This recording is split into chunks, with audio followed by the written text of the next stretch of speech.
lu rëy loo xamante ni taarix bind na ko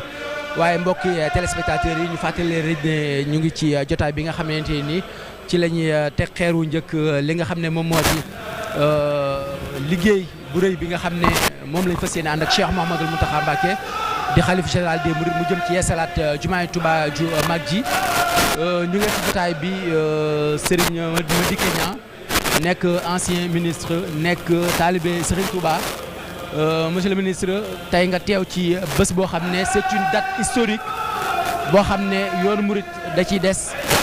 ndax 1932 bi ñuy teg xeeru njëkk jumaa ji ca Cheikh Mouhamadoul Moustapha am na ñu bëree bëri amuloon chance mën ko teewee waaye tey ci 2026 ci le 19 mars bi Cheikh Mouhamadoul Mountakha ñu am tawféexu fekk jotaay bi nga xamante ni ci la ñuy teg xeeru njëkk liggéeyu yeesalu jumaa ji ban jàngat ngay def ci taxawaayu sëriñ bi. waaw li may jëkk def rek mooy sant borom bi julli si yonent bi sallallahu alayhi wa sallam sant Cheikhul Khadim lim nu may waaye sant Cheikh Mountakha mooy ki nu dimbali ndax kat tey am nañu chance def la nga xam ni mag ñi ñoom ñoo ko defoon si wattu Cheikh Mouhamadou Moustapha si wattu Cheikh Mouhamadou Fadel si wattu sëñ Ablaat ak si wattu njabootu sëñ Touba yëpp mooy dugal sunu loxo si liggéeyu jumaa ji sunu ko yàlla defalee danoo sant bu baax a baax jumaa ji bi mu paree dafa taaru ba àddina bi yëpp di ko wax am na benn kilifa boo xam ni su ma juumul imaamu Màkka la bi mu ñëwee fii si jumaa ji bi mu génnee lu mu wax mooy fii de yàlla mi ngi fi ndax ku seet jumaa ji ni mu mel alal yi si dugg seet waa dëkk bi ni mu tëddee nga xam ne ñii li nu am te mu gën ëpp solo seen àddina jox nañ ko sunu boroom sëñ Mountakha nag loolu lay wut si liggéey bi na jumaa ja meloon ci jamono ji nga xam ni le 7 juin 1963 nu koy inauguré bëgg na tey lépp beesaat lépp gën dëgër lépp gën taaru ndax yëfu sëñ Touba dafa nekk loo xam ni day gën jëm kanam moo tax lu jumaa jooju rafet tey bëgg nañu jumaa ju ko gën rafet jumaa joo xam day am xar kanamam dafay feeñal jumaa Médine te loolu kat lu ma nekk la yonent bi sallallahu alayhi wa sallam nekk Médine Cheikhul Khadim nekk fii Touba te jumaa Cheikhul Khadim di nuru jumaa rasulullahi sallallahu alayhi wa sallam kon loolu rekk man nekk loolu la nu sëñ Mountakha bëggal moo tax ñun ñëpp wax nañu waxuma sunu jullee waaye wax nañu waxtu sunu xel dem na ci Cheikh Mountakha ñu ñaanal ko liggéey bii mu song tey mu àggale ko ak jàmm ba ñëw jullee ko na Cheikh Mouhamad defoon loolu nag buñ si xeex benn ñaan te jar nañu sukk ci kanamu Cheikhul Khadim daagaan ko ni Cheikh Mountakha mu àggale jumaa ji ba sumu yeneen i liggéey Cheikh Mountakha dafa doon ndamul islam bi wane na ko tey wane na ko démb li mu doxale dundam yëpp tey feeñ na ndax tey si moom ñëpp nangul nañu sëñ Touba si Cheikh Mountakha Mbacké kon nag liggéey bi alhamdulilah am nañ si yaakaar bu mat sëkk macha allah monsieur le ministre mu mel ni sëriñ bi lépp loo xam ne mu ngi koy nos rek dana xool ñoo xamante ni seen xam-xam màcc na ci wàllu wa mu ànd ak ñoom liggéey bu ni mel dafa mel ni tamit loolee doxalee na ko tamit ci liggéey bi nga xam ne moom la sóobu. waaw sëñ bi mu wooloo commission bi mu koy samp moom moo waxal boppam xam naa bu baax li may def alhamdulilah bi mu si boolee te liggéey bi aw na yoon boo xam ne am na jamono yoo xam ne yàkkamti nañ ko bu baax a baax ci soññee waaye li nu bëggoon mooy lépp jaar yoon moo doon ñu jëkk xam jumaa jiin fi fekk ci wàllu dëgër ak ci wàllu composante d'un bâtiment nga xool jumaa ji nan la bindoo tey Sëñ Mountakha def na loo xam ni ëllëg ku soxla laal bant ci jumaa ji daa am les documents techniques yi lay permettre nga def ko jógewuñu foofu études yi pare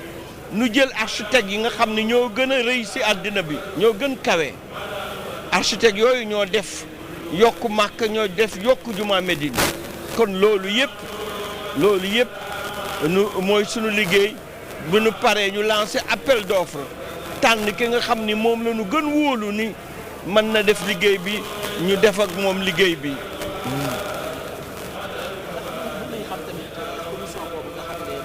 sëriñ bi teg ña nga xam ne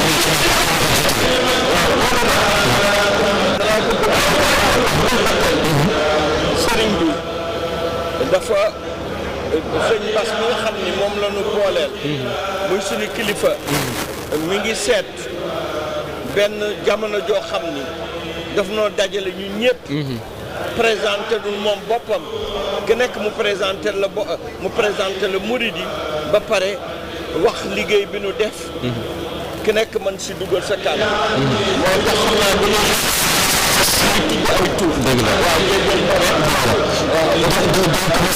un petit rappel en français par rapport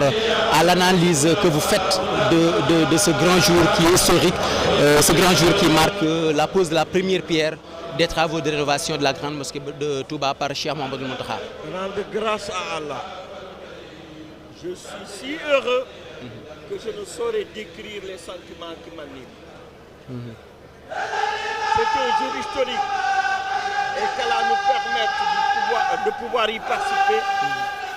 est une grâce immense. Et rendre un vibrant hommage à un homme vaillant, un homme qui a dédié toute sa vie à Cheikh Khadim, Cheikh Mountakha. C'est lui qui nous permet aujourd'hui de pouvoir apporter notre petite pierre à la réalisation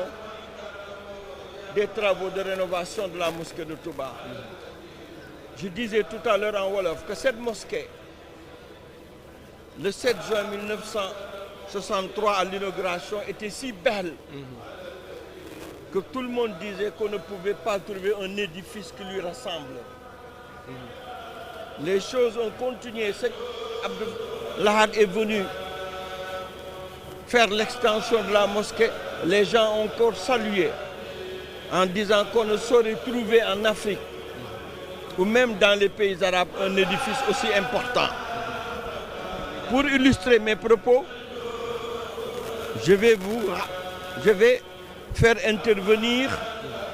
une déclaration de l'imam de la mosquée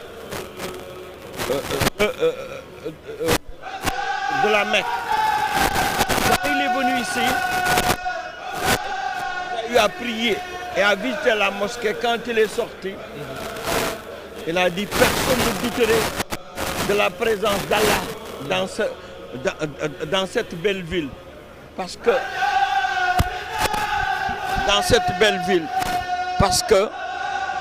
ces personnes ont donné le meilleur d'elles-mêmes à la réalisation de cette mosquée qui de loin, de par sa richesse, dépasse les réalisations en termes d'infrastructures dans cette ville. Sëñ Mountakha nous offre d'avoir une mosquée beaucoup plus moderne, une mosquée beaucoup plus sûre, mais une mosquée qui ressemble beaucoup plus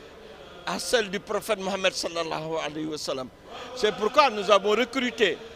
les architectes qui ont réalisé l'extension de la Mecque, mais l'extension aussi de la mosquée de Médine. Je dis, rien ne peut aujourd'hui écarter l'idée que nous vivons, c'est-à-dire d'avoir une mosquée qui ressemble à celle de Médine. Parce que Cheikh Khadim, toute sa vie, il l'a dédié au prophète Mohammed sallallahu alayhi wa sallam. C'est tout à fait normal qu'il y ait cette belle mosquée de Médine, mais aussi cette belle mosquée de Touba qui lui ressemble énormément. Parce que Serigne Touba est quelqu'un qui a toujours marché sur les traces du prophète Mohammed sallallahu alayhi wa sallam. Merci beaucoup monsieur le ministre ci intervention bu am solo bi ñuy fàttali rek ne ci liggéey bi ci commission bi nga xam ne sëriñ bi teg na ko ci nga bokk ngir fas yéene ànd ak moom liggéey bi ñu ñaan yàlla suñu borom ñu fekkee ko jàmm ba mu àgg ak jàmm ñu àndaate ko sëriñ bi ba ca keroog ci inauguration bi. bala may terminer rek. maa ngi leen di sargal bu baax liggéey bu rafet ngeen def. te liggéey bi wax dëgg yàlla yéen jàpp leen ni si jaasi yoonu murid ngeen bokk. maa ngi ndokkeel bu baax sëñ Yuusu di ñaanal bu baax sëñ Aatu te di wax ban doon samp daayira sa université xalaatu nu woon lu mel nii. xel mu rafet ak xel mu kawe bu sëñ Aatu moo tax tey lii am Hizbut Tarqiyyah agsi fi mu agsi. maa ngi ndokkeel ñi ma fi fekk di sëñ Mansour Seck di sëñ Lamine Diouf di ñoo xam ni samay xarit lañu dama leen sopp ngir sëriñ bi. maa fexe ba xamal leen sama bopp. ndax man sëñ bi laay wut. dëgg la te ku ma gis ni sëñ bi mi ngi si yow. damay bëgg xamanteeg yow jël samp kóllëre sama digganteeg yow. macha allah kon nag jërë ngeen jëf. jërë ngeen jëf. te nag ñëpp di ñaanal Cheikh Moustapha. amiin bu àggale liggéey bi am. allahumma amiin amiin amiin daraja rasulullahi sallallahu alayhi wa sallam si barke Cheikhuna Ahmadul Khadim. jërëjëf monsieur le ministre. Madické Niang